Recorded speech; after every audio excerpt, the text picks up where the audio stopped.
The doctor told Conrad Mast he had been poisoned for 6 months. But the part that almost killed him was not the arsenic. It was the name at the bottom of the investigation file. Dr. Petra Mast. His ex-wife. The woman he had once abandoned. The woman who had also been hiding his 9-year-old daughter.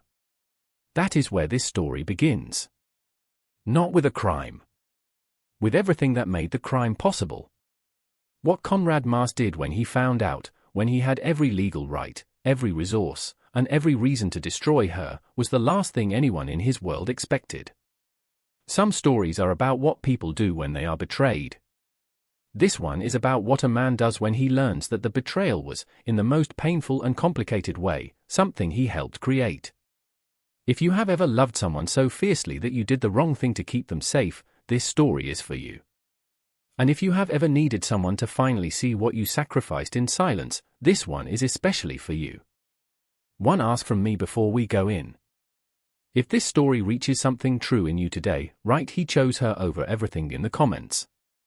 Let this family know you are here. Now, let us begin. Conrad Mast woke up in Stanford Medical Center on a Thursday in October and did not know where he was for approximately 4 seconds. Then it came back. The ceiling. Before in his left arm. The monitor. The flat, institutional light that had no relationship to time of day. And Brennan, his driver of 9 years, sitting in the chair against the wall with the quiet, watchful stillness of someone who had been there for hours and was not planning to leave. Conrad said, "How long?" Brennan said, "About 18 hours. He had been on a video call with the CFO of a company he was acquiring when the room stopped being level. No dramatic chest clutching. No warning. Just a slow, strange tilting, and then the floor, and then nothing. He had been 48 years old and training 6 days a week. He had been absolutely certain nothing like this was possible.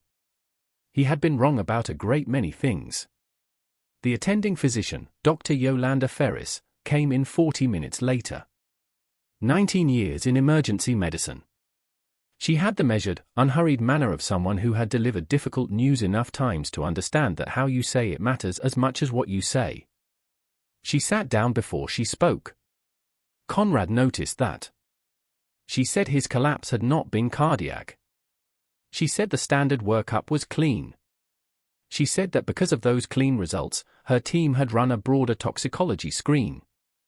She said the results had come back twice because the first time her team assumed a lab error.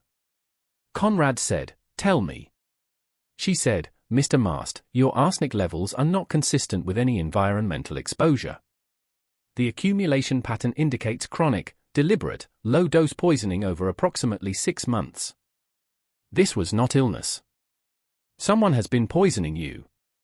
The room went very still. Conrad looked at her. Then at the window.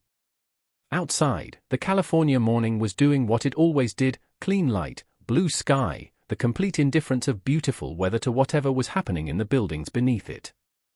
He said, 6 months. She said, "That is the clinical estimate." Yes. He said, "Who knows?" She said his care team, the hospital's legal department, and now him. He said, "Keep it there until I say otherwise." She said law enforcement would likely be in contact within 24 hours.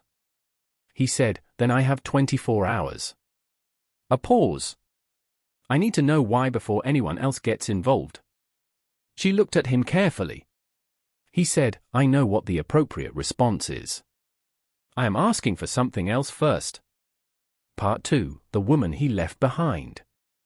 To understand what happened next, you need to understand who Conrad Mast had been. Not the man in the hospital bed. The one before it.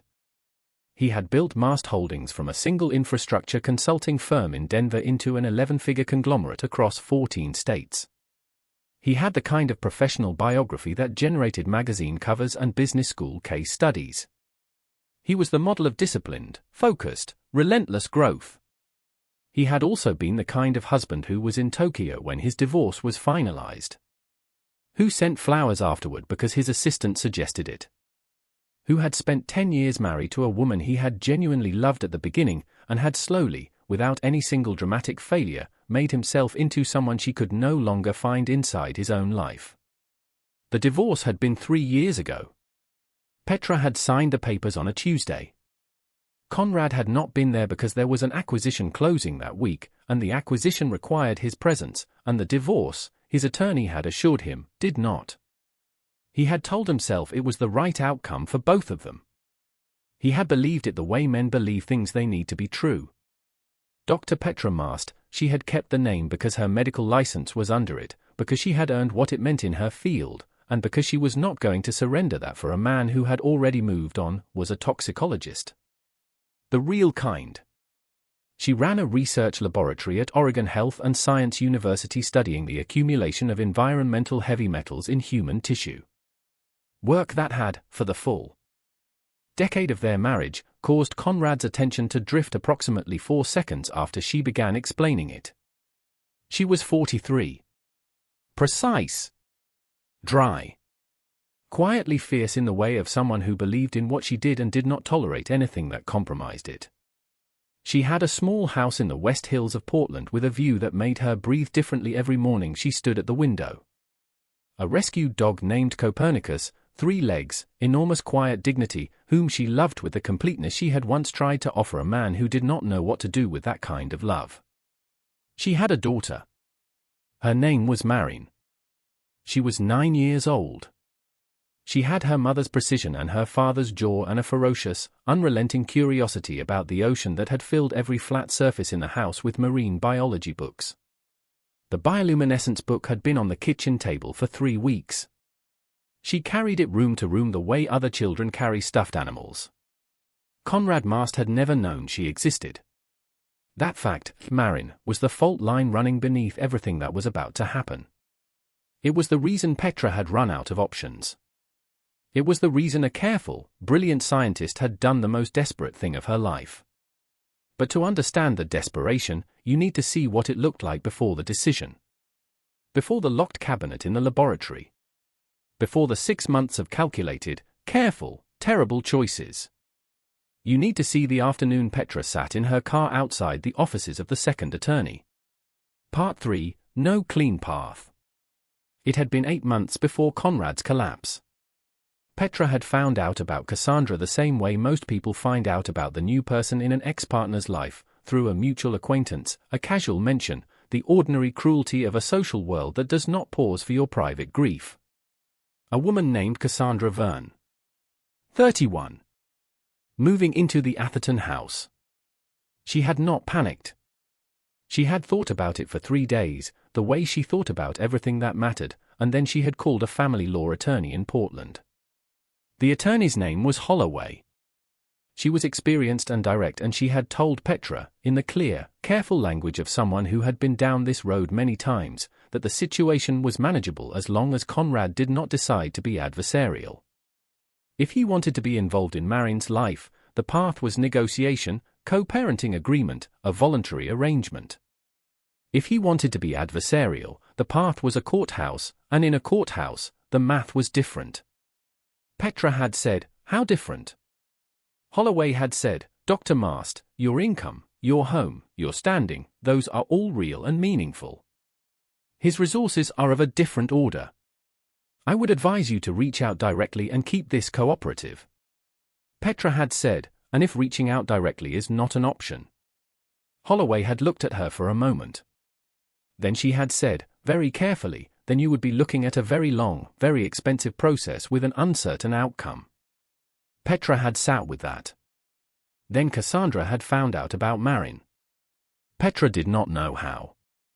She never fully found out how.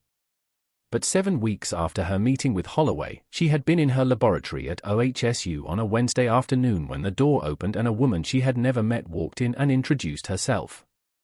Cassandra Verne was composed in the specific way of someone who has prepared carefully for a conversation and intends to control it from the first sentence.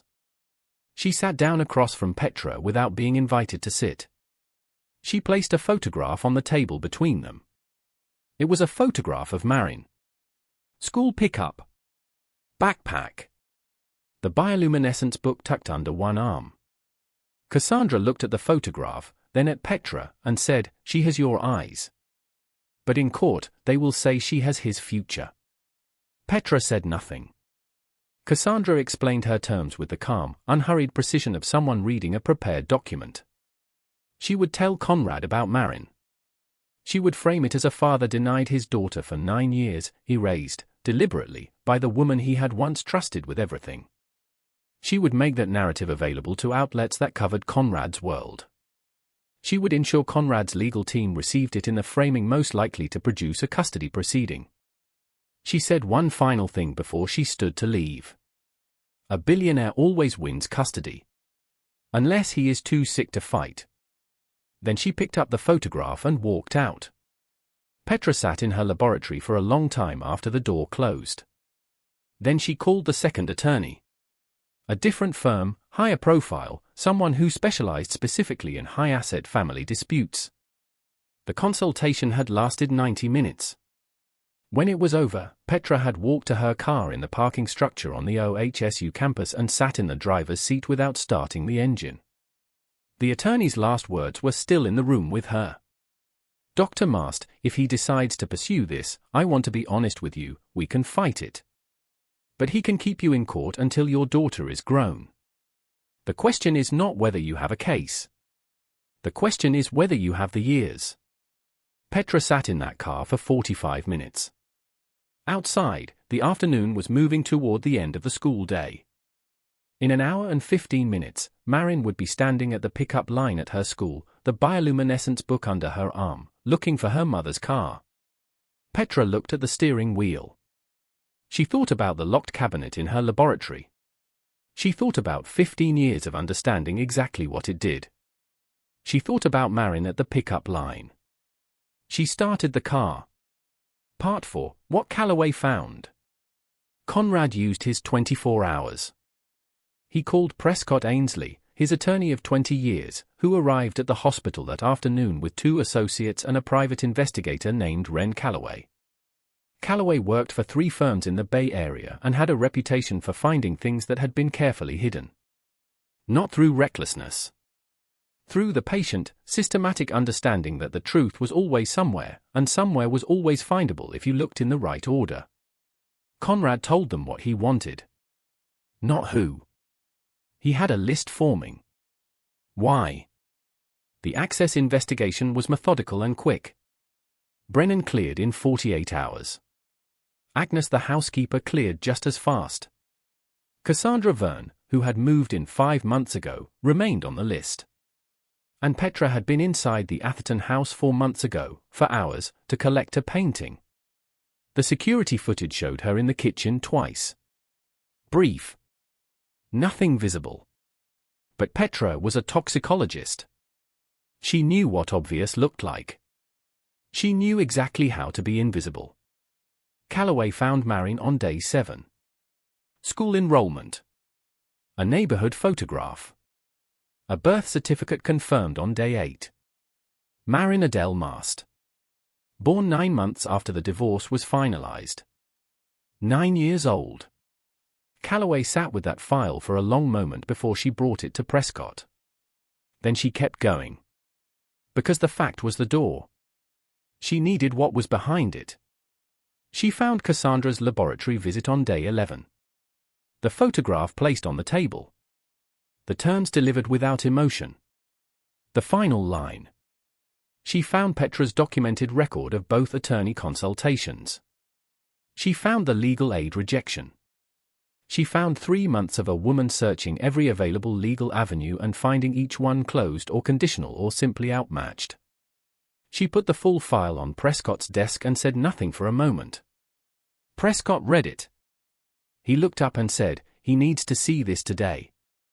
Part 5, the midpoint. Here is where I want to pause and ask you something. If you found out that the person who hurt you had been so completely cornered, every legal option exhausted, every door closed, that hurting you had become the only exit they could find, and that the person who built those walls was standing right beside you the whole time, would justice still look the same? Sit with that. Because Conrad Mast was sitting with it. Prescott walked him through every piece of the file.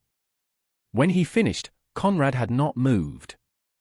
He said, "Read me the attorney consultations again." Prescott read them. Both of them. The estimate about years in court. The math of asymmetric resources in a custody dispute.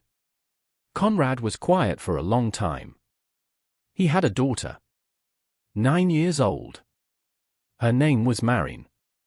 She had been growing up in a house in the West Hills, mornings, school pickups, a bioluminescence book carried room to room, and he had not known she existed.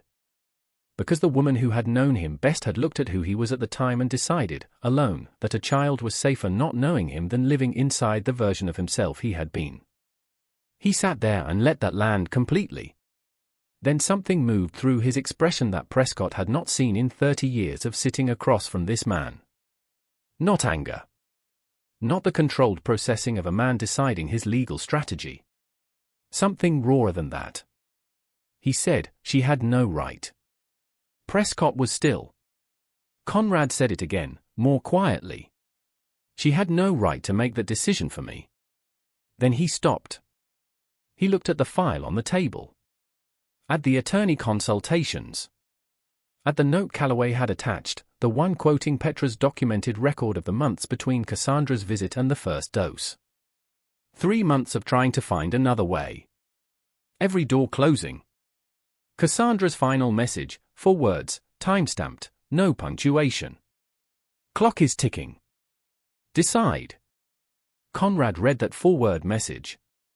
And then, slowly, like a man watching something come into focus that he had been avoiding for a very long time, his face changed. He said, very quietly, "No. I gave her every reason." The room held that sentence. Then he said, "What is the criminal exposure for Petra?" Prescott said prosecution was not merely possible but probable.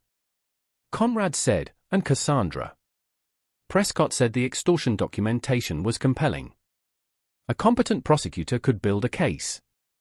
Conrad said, "Then we start with Cassandra.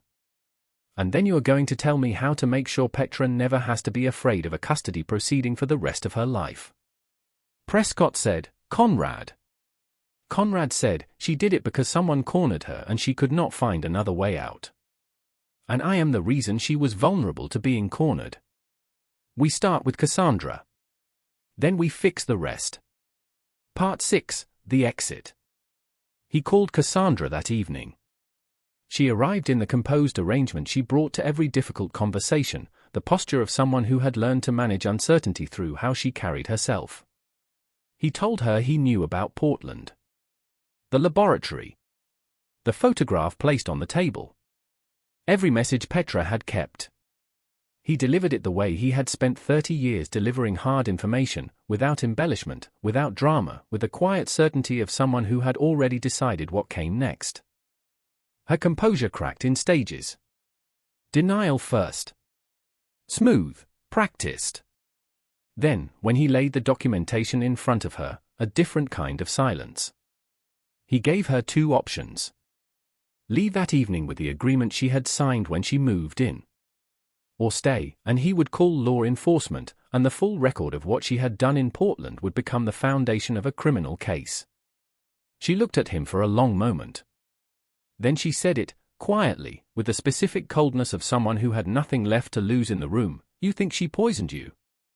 "I only taught her what fear could make her do." He said nothing.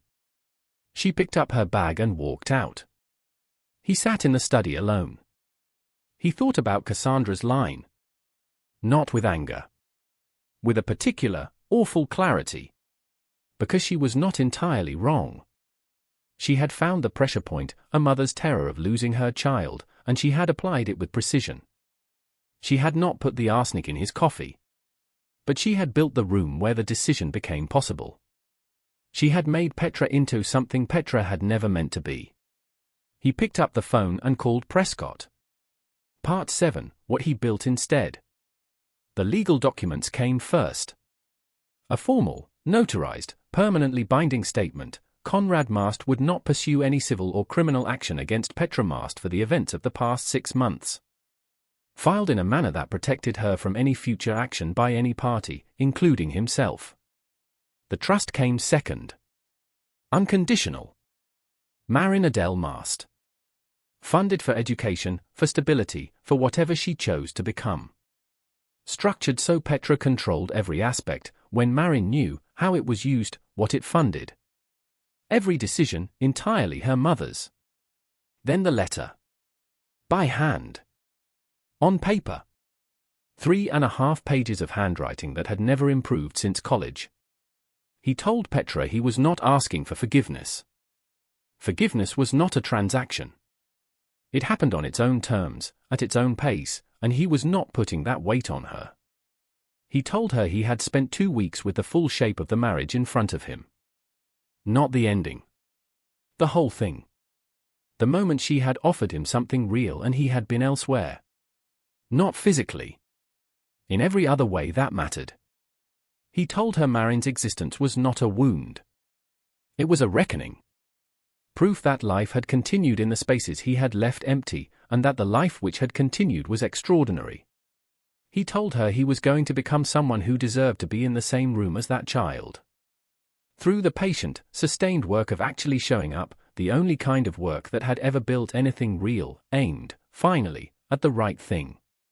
He told her, near the end, that she had protected their daughter from the worst version of him. That this was the most important thing anyone had ever done for him, even though she had not done it for him, even though it had cost her things he would spend a long time learning to understand. He signed it with his name. Nothing else. Regular mail. No return address. The way you send something you want received but do not want to feel like a demand. Part 8, The Confrontation. She called him 3 days after the letter arrived. Not to thank him.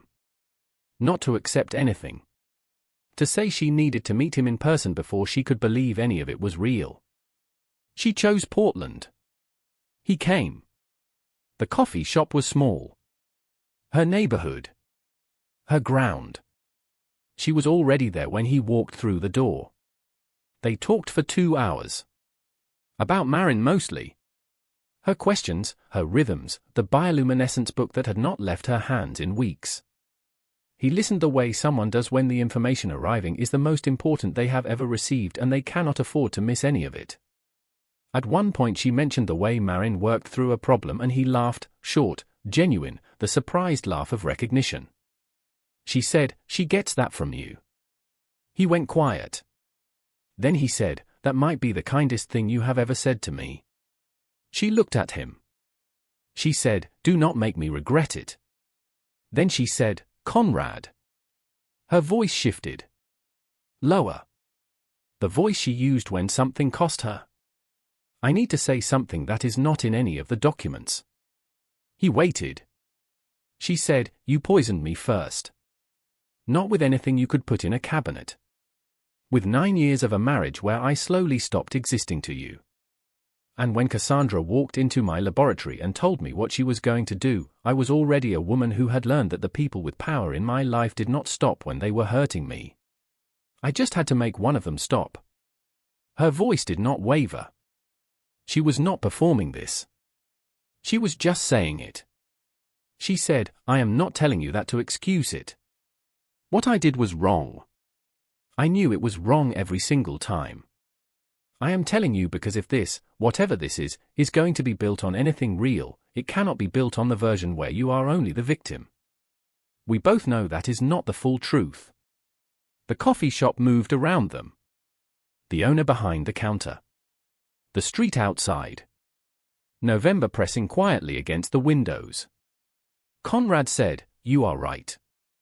She said, "I know I am." He said, "And you poisoned me because someone used the only thing you were more afraid of losing than yourself." She said, "Yes." He said, "I am sorry that I was the reason you were that exposed." She looked at him for a long moment. Then she said, "I will think about whether that is enough."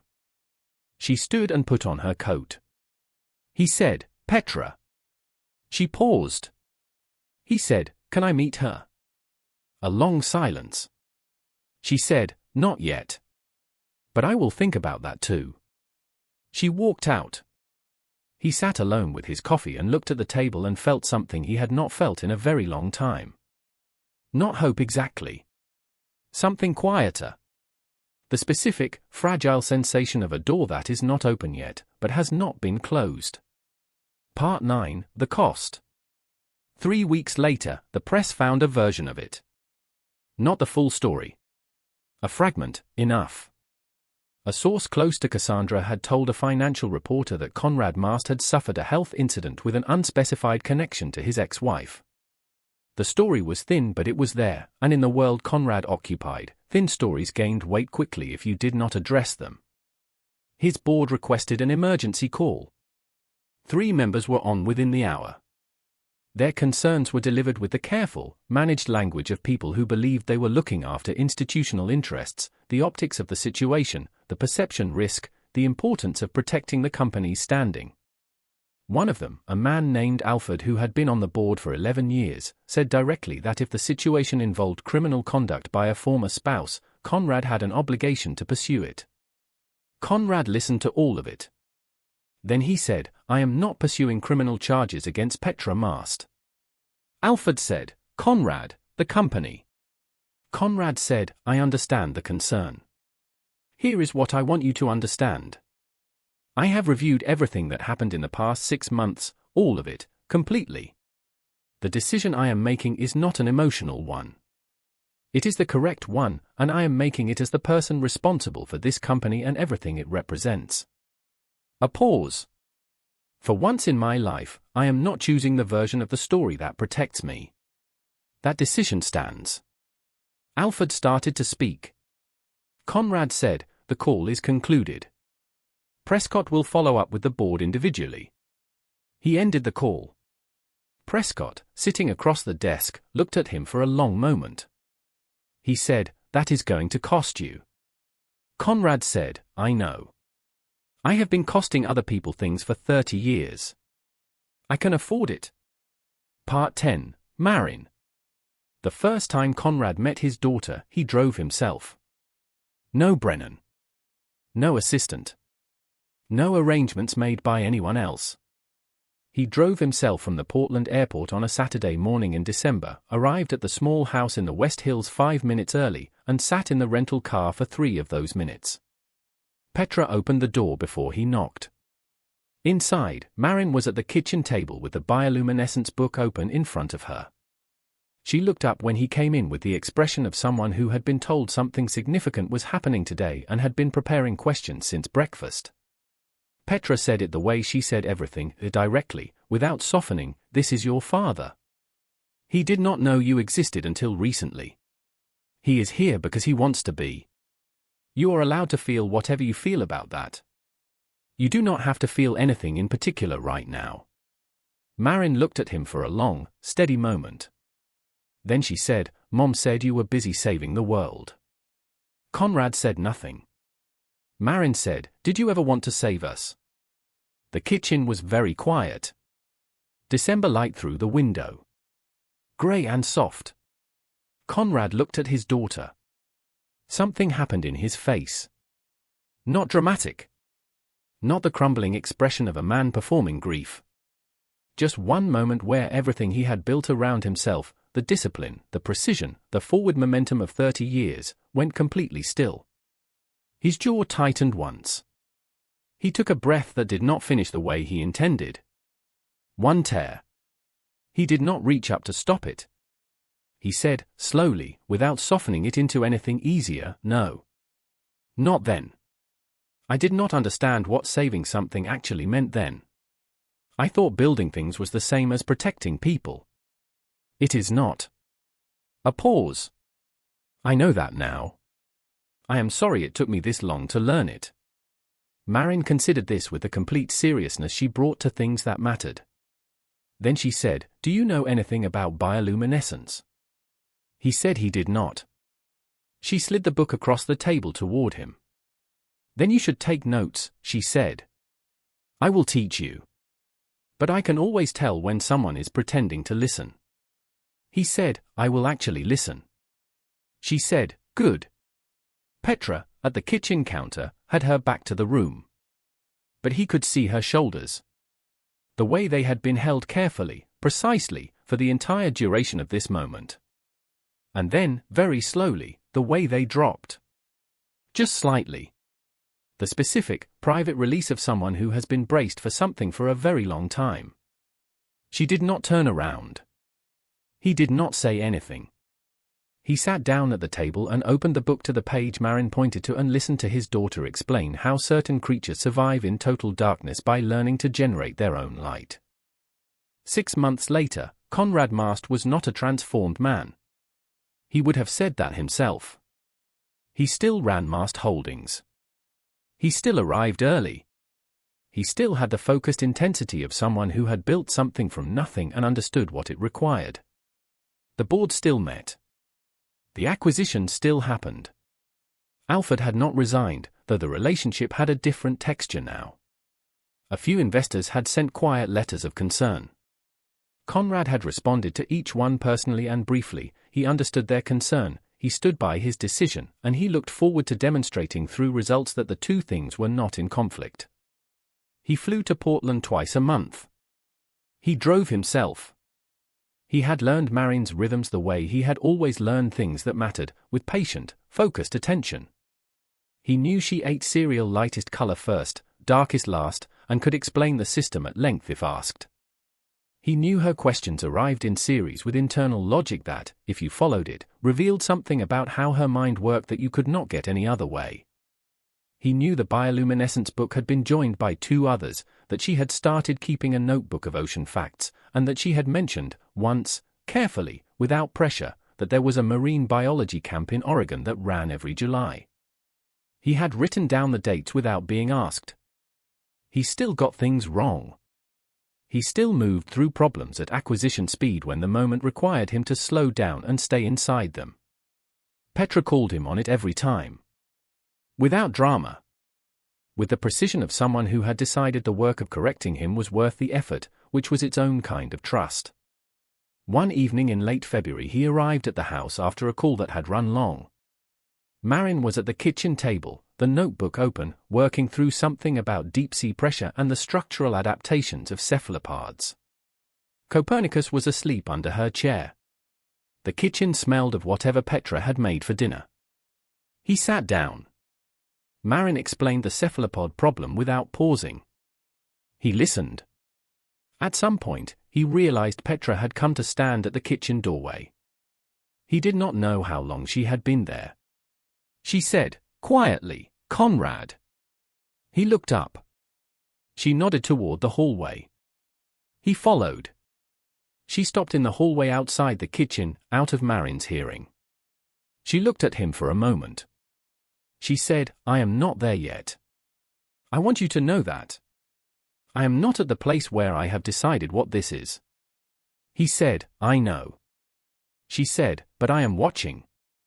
And what I am watching is different from what I expected." He said nothing. She said, "That is not a promise. It is just the truth." He said, "The truth is enough." She looked at him for one more moment. Then she went back to the kitchen. He stood in the hallway for a few seconds. Then he followed. Marin was still explaining cephalopods. She had not noticed they were gone. He sat back down. He picked up where he had left off. Later that night, after Marin was in bed, he walked out to the car to leave. He was at the bottom of the porch steps when the front door opened. Marin stood in the doorway in her pajamas, the bioluminescence book under one arm. She said, "Conrad." He turned. She said, "Next time, bring a notebook. If I am teaching you about the ocean, you should be taking notes." He said, "I will bring a notebook." She said, "Good night." She went back inside. He stood at the bottom of the steps for a moment. Then he got in the car. He did not cry immediately. He drove 2 blocks. Then he pulled over on a quiet West Hill street and sat with both hands on the wheel and let it happen. Not with drama. Not with sound. Just the silent, complete release of a man who has finally, after a very long time, arrived somewhere that cost him enough to be real. In the doorway behind him, the porch light was still on. Petra was still standing there. Not smiling fully. Not closing the door. The narrator says it simply. Sometimes forgiveness does not begin with "I forgive you." Sometimes it begins with the door staying open. Closing. Conrad Mast dropped every charge. Signed every protection. Built a trust his daughter might not know about for years, structured entirely around her mother's judgment. Stood in front of his board and told them he was not choosing the version of the story that protected him. Drove himself to Portland, sat across from a woman who had every reason to send him away, and came without leverage, without attorneys, without anything except the willingness to be seen as he actually was. The unthinkable thing he did was not the legal protection. Not the trust. Not the letter. Not even the board call. The unthinkable thing was this. He let her be right. He did not argue. Did not soften it. Did not reach for the power and the resources and the version of the story where he was only the victim. He looked at the full shape of what had happened, the marriage he had starved, the woman he had left without enough to fight with, the daughter who had grown 9 years of mournings without him knowing she existed, and he accepted all of it. He sat inside the truth of it. And then he stayed. Not because he had been transformed. Not because any of it was easy or resolved or finished. But because he had found, on the other side of everything it had cost, something he had not known how to want when he was capable of wanting it. A table. A small house. A child who slid a book across to him with instructions to take notes. She had protected their daughter from him. Now he would spend the rest of his life proving she no longer had to. She was watching still. And slowly, improbably, incompletely, with considerable distance still to go, the evidence was beginning to suggest it was true. Final question for you. Have you ever been the person who stayed? Not because it was easy. Not because you were certain. But because you looked at someone in the long, honest light of everything they had done and everything it had cost you, and you decided, with your eyes open, that this version of them was worth the risk. And if you have not been that person yet, is there someone in your life who needs you to be? Leave your answer below. This conversation belongs to all of us.